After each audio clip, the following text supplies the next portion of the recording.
Record executive Irv Gotti is being sued for SA. And we have some heartbreaking news. The late Kobe Bryant's father and also NBA legend Joe Bryant has passed away at 69 years old.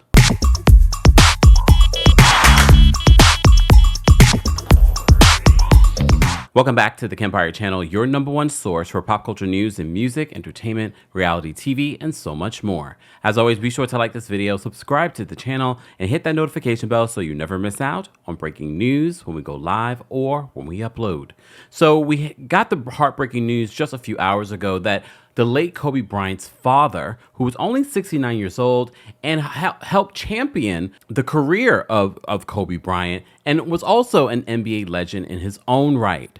So Joe Bryant passed away, according to TMZ, at the age of 69 years old. They said the former NBA player Joe Bryant, the father of Hall of Famer Kobe Bryant, died at 69. According to the Philadelphia Inquirer, Joe recently battled a health issue and suffered a massive stroke. They said that Joe, famously nicknamed Jelly Bean, was a first-round pick to the Golden State Warriors in 1975 and played for the Philadelphia 76ers, San Diego Clippers, and Houston Rockets before heading overseas. They said he had a stellar career in Europe from 1983 to 1991, most notably becoming a star for several Italian basketball organizations. They said in the NBA, Joe averaged over 8 points, 4 rebounds, and nearly 2 assists a game. I'm going to pretend like I know what that means.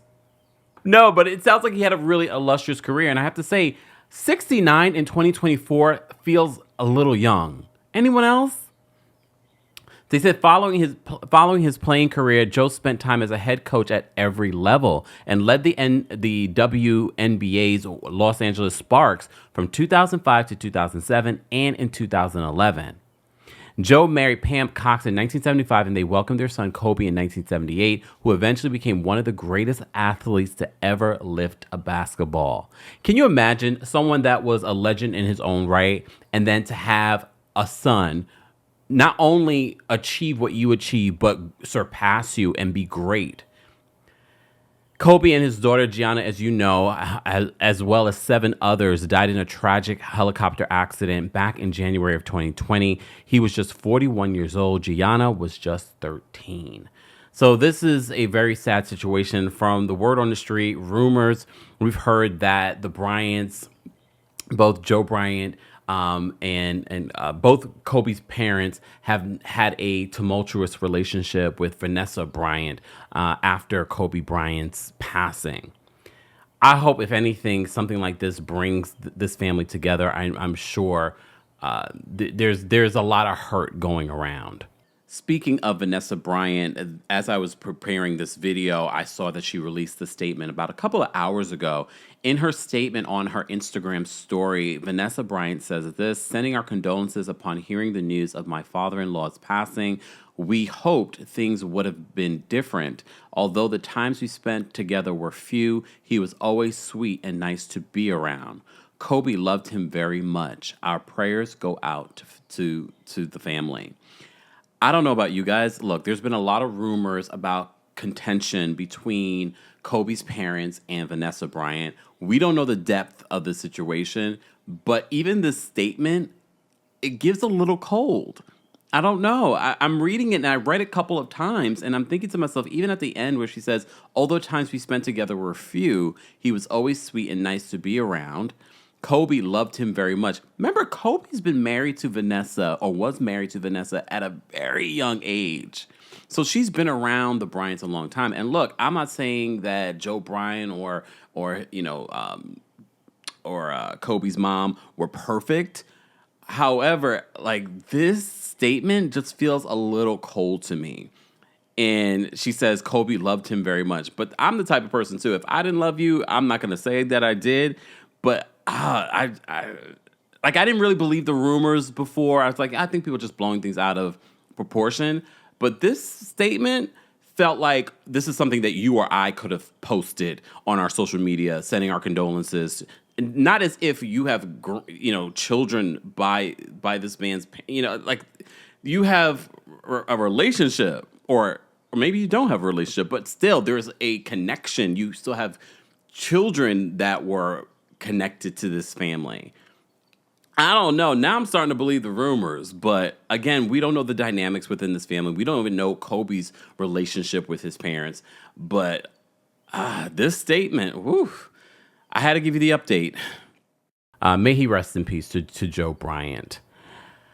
So in other news, Irv Gotti is facing a lawsuit. Our friends over at Rolling Stone write this in regards to him being accused, the hip-hop producer's being accused of SA. They said hip-hop executive Irv Gotti, the former Def Jam executive who first signed DMX and later fostered the careers of Ja Rule and Ashanti at his Murder Inc. Records label, is the subject of a new SA lawsuit filed in Miami.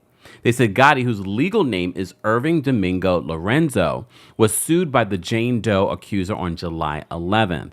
According to the lawsuit obtained by Rolling Stone, the woman alleges that Gotti SA'd her on multiple occasions starting in 2020. So this is recent. We're not even going back to the days where Irv Gotti wielded influence and power. They're saying this is recent. After they met through a mutual friend at a poker tournament, and she agreed to join him on a vacation in St. Martin. They said after flying her to St. Martin, Gotti coerced the plaintiff into having sex with him. Gotti specifically threatened plaintiff that he would send her home if she did not comply with his demands.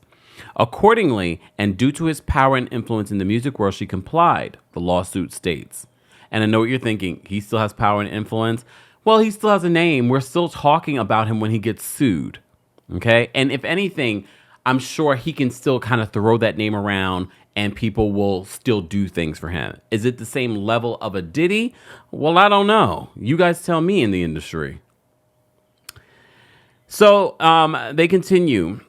They said, accordingly, and due to his power and influence in the music world, she complied, the lawsuit states. The woman says that she entered in an abusive 2-year relationship with the producer. During this abusive relationship, Gotti demanded that the plaintiff perform unwanted intimate acts and often berated and scolded her. The Jane Doe claims Gotti forced her to perform professional, for those that remember for the Wendy Williams days, because we have to use colorful language. If you were in the Atlanta show, I wasn't using colorful language. I was just saying a thing is a thing. They said he forced her to perform a professional in the elevator of a Four Seasons hotel in Miami in January of 2022 and in an Uber during a subsequent trip to Atlanta that same year.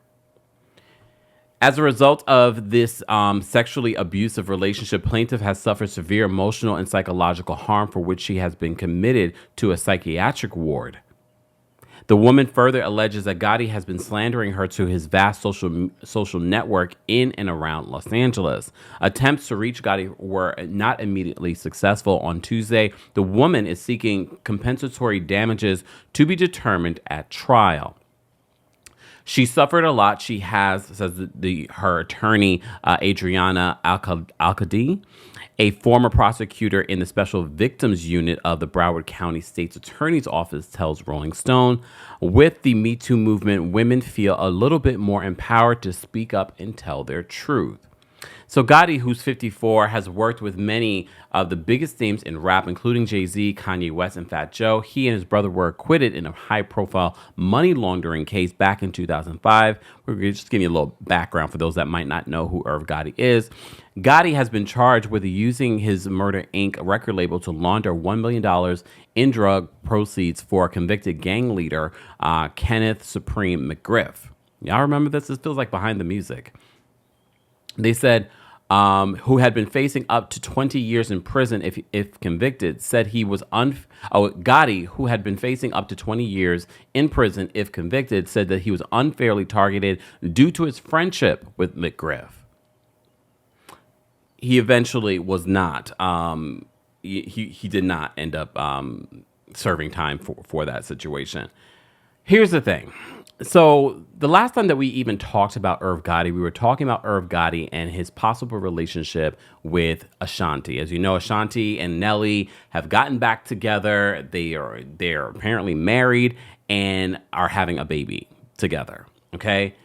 But the way that Irv Gotti talked about Ashanti in that Murder Inc. series that was on BET, it had me a little concerned. Because, and a lot of people were saying Irv Gotti is somewhere swinging in the air, seeing that Nelly and Ashanti are back together. He didn't like when they were back together back then, and he probably doesn't love it now. Especially the way that he talked with a lot of funk in his voice about Ashanti. It was giving obsessed. It was giving controlling. I'm not saying what this woman is saying is false or correct or true, because this is gonna have to play out in court. But I would tell you, after seeing him out of his own mouth talk the way that he talked about Ashanti and what this woman is describing in this lawsuit, I would not be completely shocked. Anyone else? I wouldn't be. So the minute that I heard that Irv Gotti was facing this accusation, first of all, I really thought it would send back to years ago. However, please understand the fact that this woman has come forward, it might encourage other people that have allegations against Irv Gotti to come forward. And I know a lot of you on social media love to say, oh, they're just coming for the money and they're just jumping on the bandwagon. I always remind you when we report on these stories, it's not just necessarily people jumping on a bandwagon. Could there be one or two and things like that? Yes. But please understand, when one person comes forward, like Cassie in the Diddy situation, it inspires people. Like, if she was brave enough to do this, and yes, there's been backlash, maybe I can do it. A lot of people go and live with this, and it shows up in their lives in so many different ways. Like this woman is talking about, she had to be admitted to a psychiatric ward.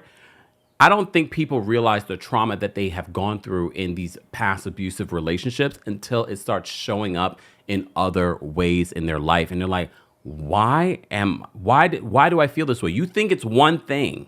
And this is why therapy is fantastic. You think it's one thing. And then when you unpack it with a therapist, you realize, oh, it stems from that. So before we, want to accuse this woman of lying or whatever it may be, let's see this play out in court. We're not going to accuse Irv of anything either. This is the lawsuit that he's facing. But like I said, out of his own mouth, I saw some characteristics in this person that we didn't pay a lot of attention to. Yes, we've seen him do interviews years ago when he was at the top in music. But a recent interview with him makes you kind of go, it wouldn't shock me. But again, like I said, these are allegations. We're going to follow this story as it plays out. Irv Gotti has not released the statement in regards to this new lawsuit. Guys, as always, let's continue this conversation in the comment section. As always, be sure to like this video, subscribe to the channel, and hit that notification bell so you never miss out on breaking news when we go live or when we upload. Thanks for watching. Ooh, you bring the lighter, I got the fuse. You make a fire, I'll add the fuel.